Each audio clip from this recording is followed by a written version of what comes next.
Olá, gente, eu sou o Leonardo Souza e este é o nosso podcast Educação Eleitoral.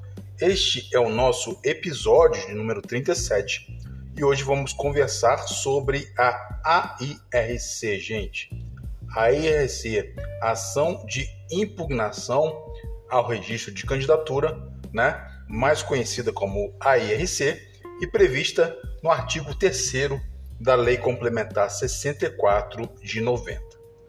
Pois bem, gente, passada a convenção partidária, passada a apresentação dos pedidos de registro de candidaturas e publicado o edital, começa a correr o prazo de 5 dias para que MP eleitoral, candidato, partido político, coligação ou federação possam apresentar a AIRC visando o indeferimento do registro de candidatura. Gente, uma coisa que bastante gente confunde é que na AIRC não se pugna pela inelegibilidade do candidato, ou de uma candidata. A decisão judicial, em caso de procedência da ação, será pelo indeferimento do registro de candidatura, seja em razão da ausência da condição de elegibilidade ou de registrabilidade, ou ainda a presença de alguma inelegibilidade, tá bom, gente? Então, você nunca mais vai errar isso. Vamos dar um exemplo prático aqui que eu gosto muito para que as pessoas não esqueçam. Eu sempre estudava assim, pegando casos famosos e aplicando na realidade do estudo, para entrar na caixola. Lembra do caso de Deltan Dallagnol, o ex-deputado que teve o registro indeferido pelo TSE nesse último ano? Então dá um pause agora nesse áudio, nesse episódio, e joga no Google decisão TSE Dallagnol. Na página você vai encontrar o acórdão da decisão no recurso ordinário, nos recursos ordinários, que foram 2, se não me engano, na AIRC, de relatoria do ministro Benedito Gonçalves, e entra lá e vai na conclusão da decisão. Você vai ver que o ministro começa a conclusão do seu acórdão assim, abre aspas, ante o exposto, dou provimento aos recursos ordinários para indeferir o registro de candidatura de Deltan Dallagnol ao cargo de deputado federal pelo Paraná nas eleições de 2022. Tanto na decisão originária do TRE, que inclusive foi pelo deferimento do registro, quanto na decisão do recurso ordinário no TSE, não se concluiu pela inelegibilidade do ex-deputado. A decisão se deu sobre a existência ou não de condições de elegibilidade, registrabilidade ou ainda a presença de alguma inelegibilidade, o que foi o caso concreto decidido pelo TSE. Deu a pause? Vai lá ver e volta aqui, tá bom? Voltou? Então vamos seguir. Um adendo sobre o prazo para o manejo da AIRC, gente, que, como mencionado, será de 5 dias contados da publicação do edital. No caso do MP, o prazo corre de forma igual, é o prazo de 5 dias, tá? Isso quer dizer que não há prazo em dobro e nem a necessidade de intimação pessoal do órgão, tá? Então, publicado o edital, começa a correr o prazo para todos os legitimados, inclusive o MP, tá? Trata-se de uma exceção à regra prevista na Lei Orgânica do Ministério Público, e avalizada, inclusive, pela súmula 49 do TSE. Isso porque a AIRC é um procedimento que tem que tramitar muito rápido. A gente vai ver mais no final que tudo tem que correr muito rápido e com prazos bem definidos para o julgamento dessas ações, evitando, inclusive, questionamentos judiciais de mandatos eletivos, outorgados pelas urnas. Então, tudo tem que ser bem rápido e, de preferência, decidido antes do pleito, tá? Sei que às vezes isso não é possível, mas a ideia é sempre essa, tá? Uma outra observação procedimental quanto à AIRC é que ela vai ser autuada não de forma isolada, como alguns pensam, como se fosse uma petição inicial autônoma, mas sim nos mesmos autos do registro de candidatura impugnado. Se eu estou impugnando o registro de candidatura do candidato Zezinho, eu vou protocolar a minha AIRC nos autos do pedido de registro de candidatura do candidato Zezinho, tá? Isso está bem destacado no artigo 40, parágrafo 1º da resolução 23609, que rege o registro de candidatura, tá?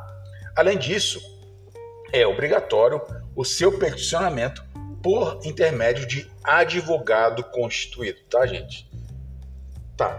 Se o candidato ou partido ou desavisado peticionar uma IRC sem constituição de advogado, a parte, né, será intimada pela serventia para a regularização dessa falha no prazo de 3 dias. Persistindo a ausência de procuração, a IRC será ainda assim recebida, só que como notícia de inelegibilidade, tá? Ela não vai tramitar como uma IRC, mas como uma notícia de inelegibilidade, procedimento que pode ser manejado por qualquer pessoa eleitora, não necessariamente candidato a cargo eletivo, tá? Aí você me pergunta, Léo, um candidato a prefeito pode impugnar um registro de candidatura de um candidato a vereador e vice-versa? Veja o que o TSE pensa a respeito. Abre aspas.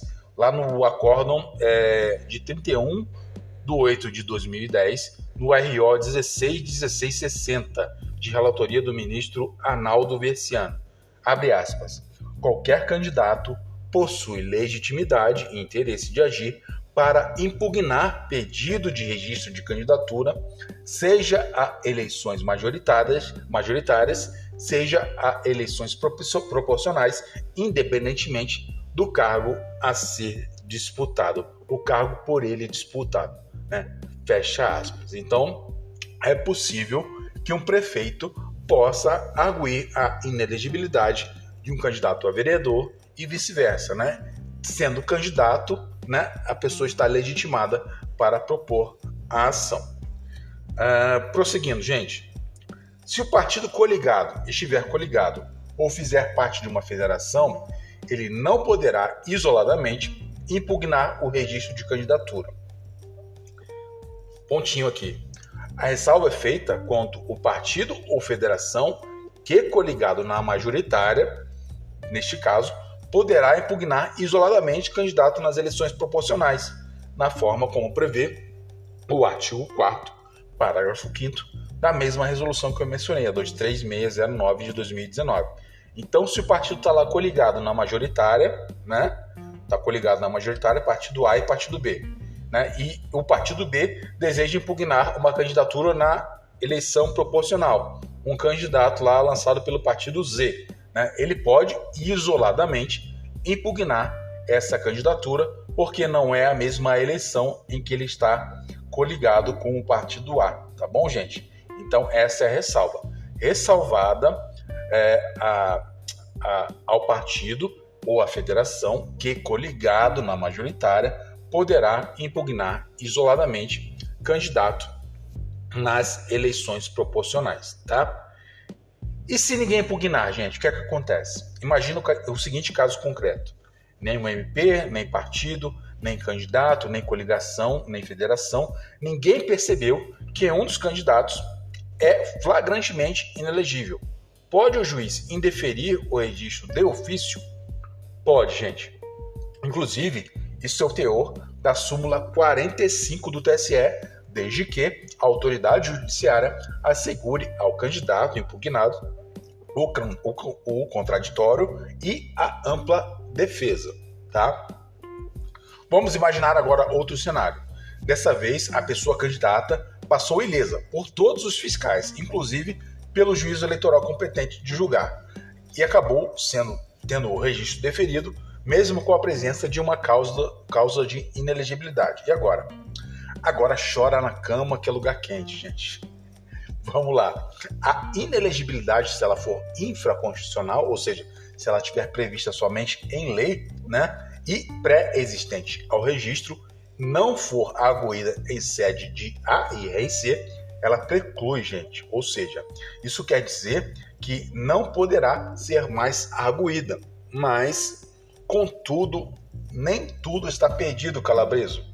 Se a inelegibilidade não for arguída, se a inelegibilidade que não for arguída for de caráter constitucional, ela ou for superveniente, se ela for constitucional, prevista na Constituição, ou superveniente ao registro, ela acontecer depois do registro de candidatura, poderá ser arguída em sede de recurso contra a expedição do diploma, tá? Sempre bom lembrar o conteúdo da súmula 11 do TSE, que ao dispor sobre o tema fala o seguinte: no processo de registro de candidatos, o partido que não impugnou não tem legitimidade para recorrer da sentença que o deferiu, salvo se cuidar de matéria constitucional. Tá bom, gente?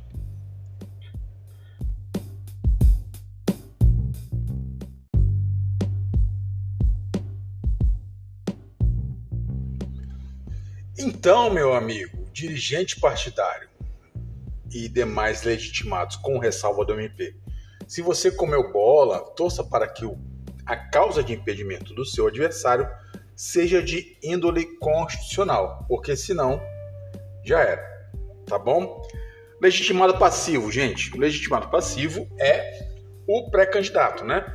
Sem necessidade de haver litisconsórcio passivo quando a IRC for interposta contra o cabeça da chapa ou o seu vice, tá? Em sendo procedente a ação e havendo indeferimento do registro de um ou de outro, pode-se optar pela substituição da candidatura ou pelo recurso concorrendo à chapa, né, na situação de subjúdice. Gente, isso até é bastante comum, tá? Competência para julgamento. A competência para julgamento é bem simples. Segue a regra da eleição, ou seja, se forem eleições presidenciais, a competência para processar e julgar é do TSE.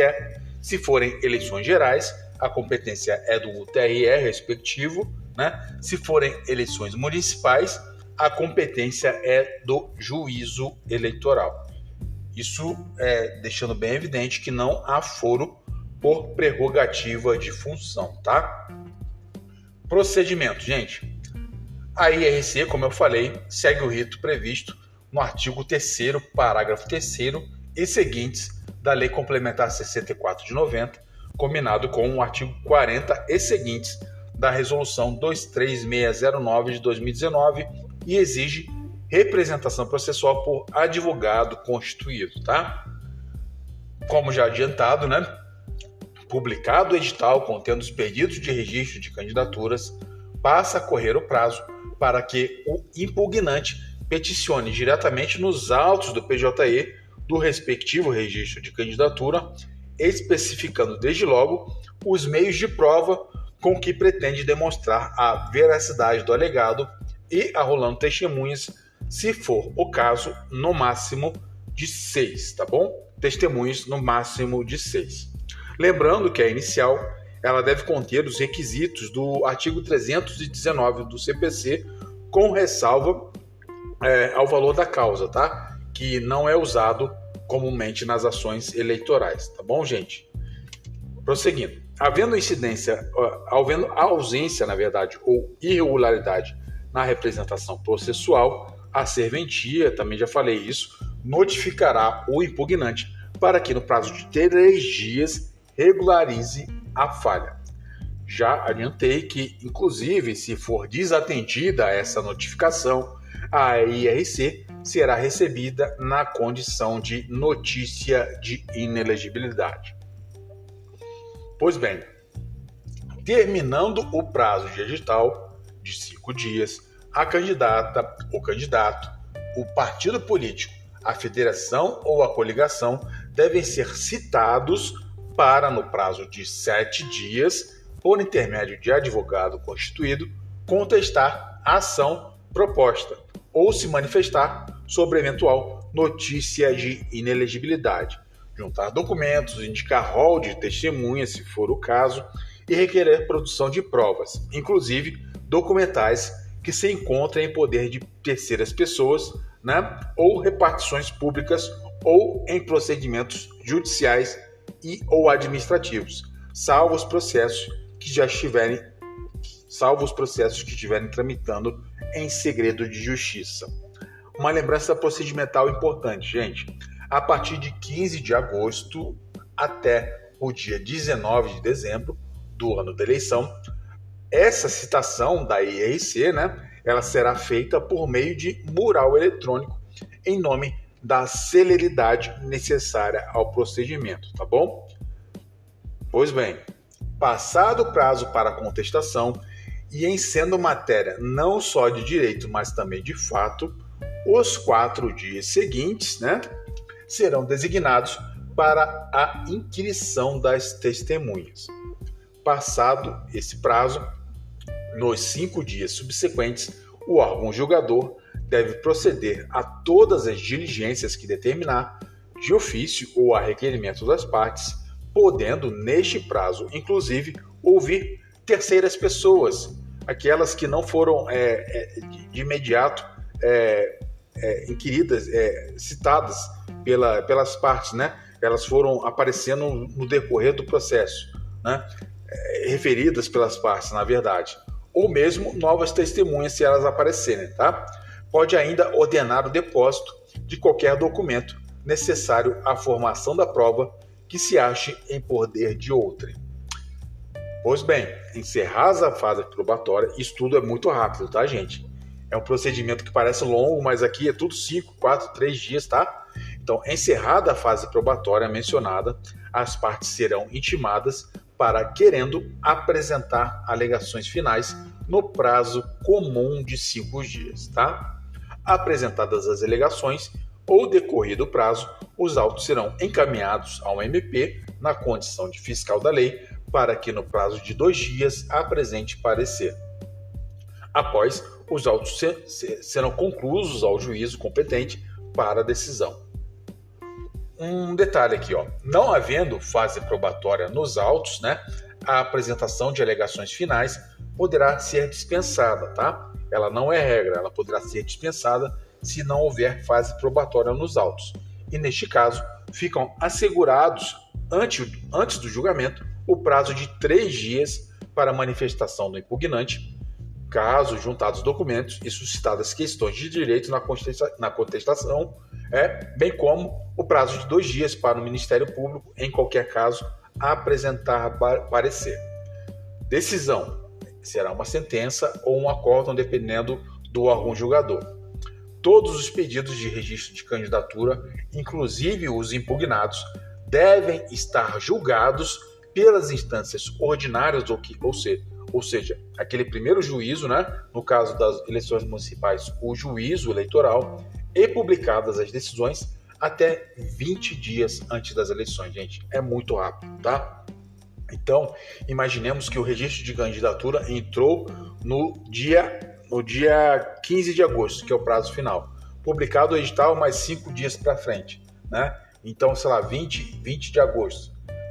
De 20 de agosto até 20 dias antes da eleição, que isso dá meados de setembro ali, todas essas decisões devem estar julgadas e publicadas, gente. Então é um período bem intenso de trabalho para a gente aqui nos fóruns eleitorais. É bem corrido mesmo, né? E dessa decisão, né, cabe recurso inominado na forma do artigo 258 do Código Eleitoral. Tá bom, gente? Então, essa é a nossa ação de impugnação ao registro de candidatura. Ela é importantíssima, né? Tem um prazo bem diferenciado, um procedimento bem diferenciado, na verdade, e ela é importantíssima para as nossas provas de concurso, principalmente para quem vai fazer o concurso unificado.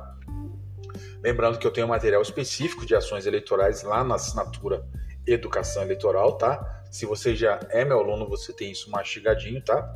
Então, fica muito atento, estuda bastante, porque isso tem grande probabilidade de cair em prova, principalmente por estarmos em ano de eleição municipal, tá?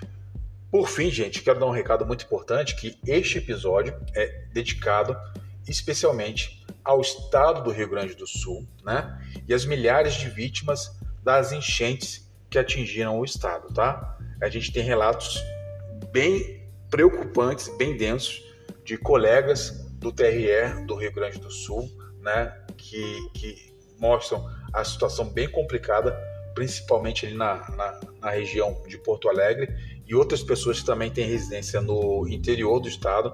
Então a situação está bem complicada lá. E eu aproveito a oportunidade para divulgar a rifa solidária do IGAD, né?